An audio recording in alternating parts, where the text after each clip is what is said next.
Hey folks, so here's the deal. I'm on a boat. Actually, it kind of is to a lonely island, but I'll try to avoid those references. I'm going to a place. I'm here with a couple of friends of mine. Hey, and she's further down there, but she's also visible if you move the camera down a bit. So we're going to a place called Valaam, which is a, I guess it's an island with a cathedral on it, right? Like an old cathedral, yeah. And we're just coming up on a bridge. It's about, it's literally almost exactly midnight here. But obviously it's still pretty light out because it's June, I think today's June 24th, yeah, June 24th or something like that. And yeah, we're just making a bit of a travelogue of the trip. Here on the sides you can see there are obviously people living in their various riverside houses. And this is still the Nieva, right? This is the river Nieva that we're on. Yeah, okay. We're just coming up on a bridge now with this is one of those bridges that I believe goes up. This is one of the bridges that goes up at 1 or 2 in the morning, right? Yeah, right. Yeah. It should. Yeah, it should. So you can see there we're catching up to some kind of a tanker or something like that. And we will have more exciting footage of this trip as the trip progresses. Hey folks, so this, we're just passing by this fortress, which is of great historical significance. Apparently this is one of those things that every Russian school child is supposed to study and know about when they are young. Obviously I was never a Russian school child, so I have no idea what exactly this is. I'm told that this is a hundreds of years old fortress that used to mark the dividing line between Russia and Finland. Or I guess it was, yeah, back then it was, Finland didn't really exist, it was part of the Swedish Empire. And allegedly during the war between Russia and Sweden, I don't know exactly when this happened, but apparently this fortress was destroyed and later rebuilt by the Swedes, I guess. So there you go. So we're just actually, this fortress just happens to mark the point where the river fans out into a larger sea. You can't really properly see it yet, but once we get around that curve over there, we're going to be just basically in an open lake. It's really, technically it's a lake and not a sea, but it's large enough that you won't be able to see the other coasts. Yeah, we're just chilling out here on the top deck of the boat, and it's cold. Even though it's actually not that cold outside, but just because I'm standing in the wind, in the relative wind as the boat moves through the water, it's pretty damn cold. And also it's 12:30 in the morning here, which doesn't help. So yeah, ancient fortress in the middle of the water. Pretty awesome. Hey everyone. Okay, so we're here now. We're just coming out into the wide open lake. Apparently it's called, the lake is called Ladorskaya. And yeah, you can see there's really not much here. Well, there's still a shore visible there with obviously a light on it, but out here it's just big and empty, and getting close to, well, it's still about 12:30 in the morning. And I should probably be going to sleep soon because allegedly we'll be arriving at the island that we're heading to at something like 8 o'clock in the morning. So I probably want to be rested for that. But very nice little boat trip. It's a nice night out. You can see there's obviously some cloud cover, but it's not too bad. If it weren't for the relative wind caused by the motion of the boat, it would actually be quite comfortable out here. But because of that wind, because I'm standing here on the, is this the bow or the stern? I don't even know what the front of a boat is.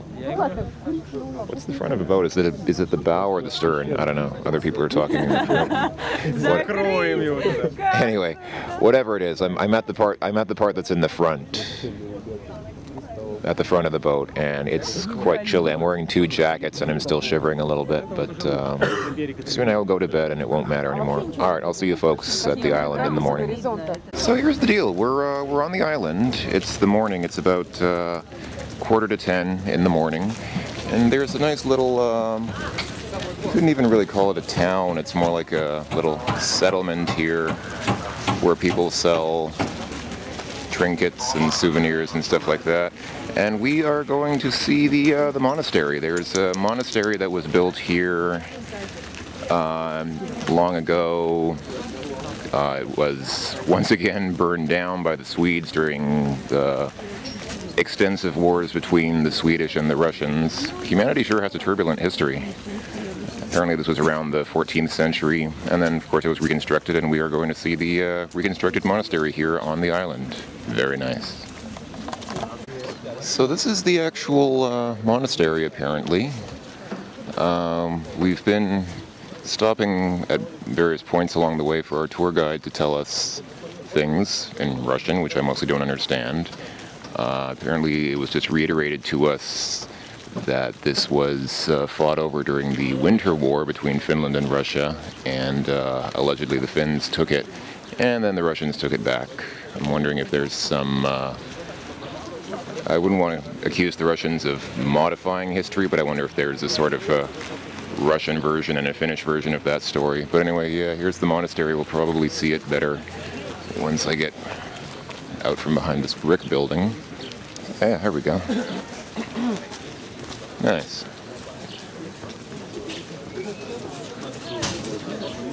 I guess that spire or whatever back there is still under construction.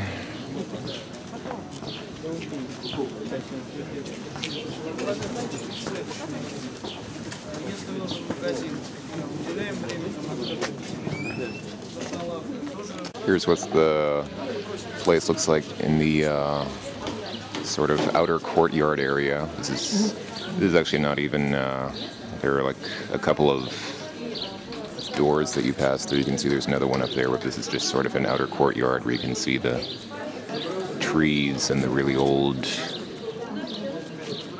vehicles, which there are a couple.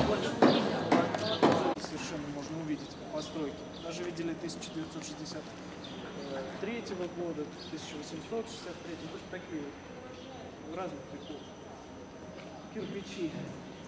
И этот собор соорудили за 9 лет. 3 года в черне, так сказать, стены возводились. И 6 лет это внутреннее убранство и отдел. Там еще.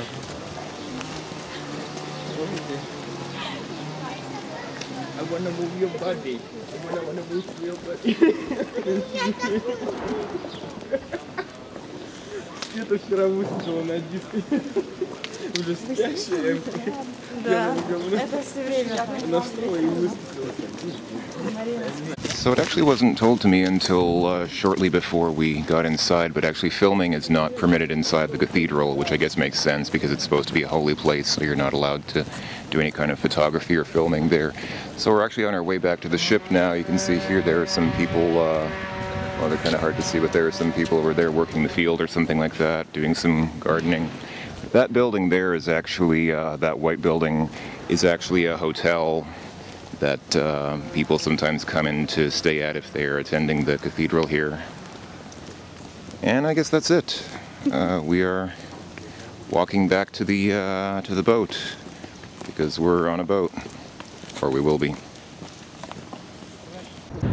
Okay, I'm back on the boat. This is where the boats dock by the side of the you know, where by the side of the lake. Sorry if that got a little bit disorienting. I probably ended kind of abruptly because basically we all had to go back to the boat to catch the boat back to the. Basically, there was a smaller boat that took people to the island and then back to the larger boat that I'm on right now. And I didn't actually get to film the cathedral inside, unfortunately, because, like I said, it's not permitted. They had a choir there. It was actually just a 4-man choir, and they achieved pretty impressive harmony. I was actually quite impressed with the quality of the singing, with having just 4 men sing. But I imagine most of you have probably heard choirs sing before, so it's not really that unusual. Just a fairly typical sort of cathedral sort of choir performing. And after that, then we pretty much all just came back, and there was an opportunity to buy souvenirs, which I didn't do. Several people did. And that's pretty much it. So now I'm back here on the boat and the day's pretty much over. Well, the day's not over, it's only about 3 o'clock in the afternoon. Some people are actually forming an excursion to go back onto the... Apparently these islands are all interconnected, even though it doesn't look like it. There's apparently most of these islands are connected in such a way that you can walk between them. I mean, this right here is obviously an open water channel with no land links, but I think if you go onto the mainland back there and follow it all the way around, allegedly there's a way to get to those islands back there on the other side. So it's really just one big island rather than a chain of islands that it appears to be. But anyway, I'm just going to stay here. I'm too tired to keep walking because I was walking around the cathedral all morning and I'm kind of exhausted because I'm lazy. Instead, I'm here kind of musing on the nature of getaways in Russia and how they relate to getaways in the Western world. It's kind of funny. It's kind of typical in the United States for, you know, a family to pile into a camper or something and go camping for the weekend. And it's all well and good. I mean, obviously people like nature and it's nice to get away from the city for a weekend. But I think there's been commentary on the environmental friendliness of that practice, because the thing is, if you live in the city and then get away from it every weekend, there's a significant energy penalty in that, because obviously it takes a lot of energy to haul a family of people in their camper into the woods for the weekend. Here in Russia, apparently it's more common, even though here in Russia, dachas are very common. A dacha is basically like a country house, a little house in kind of a foresty area like this, about an hour's drive out of the city. Even though those are very common, it's rather typical for Russian people to either take a boat like this or a bus or something like that, or some other form of public transit rather than just a personal car. So they sort of do the same thing where they get away for the weekend, they get away from the city, but they don't, they are more inclined to, I guess, do it in a way that is less energy wasteful. And I don't know if they do that. I doubt that they do it specifically to be environmentally friendly. They just probably do it because it's cheaper, but I guess it has the same effect in the end. So anyway, yeah, so this has been a trip to Valaam. Nice little place, apparently a popular little weekend excursion destination for Saint Petersburgians, because it's not too far, it's relatively conveniently accessible. You just basically sail down the Neva River and in the morning you're there. And oh, here comes another boat. Oh, and there goes another boat. It's down there. There's a little mini motorboat heading out. It's kind of scary. You see a lot of people, well, scary for them. You see a lot of these people in these little boats like that, tooling around the lake. And on a day like today where, you know, the sky is calm and it's not too windy, it's one thing. But allegedly storms are common here. And when this lake gets really stormy, people die a lot. Apparently they head out in their little dinghies and rowboats and then they get caught in a storm and they die. Apparently it happens here a lot, or so I'm told. Anyway, this has been a weekend excursion to the island of Valaam. Hope you folks have enjoyed watching. Yeah, I know it's probably terribly boring, but thanks for watching, folks. And this is Late Blight signing off from a boat on a lake somewhere in Russia. See you later.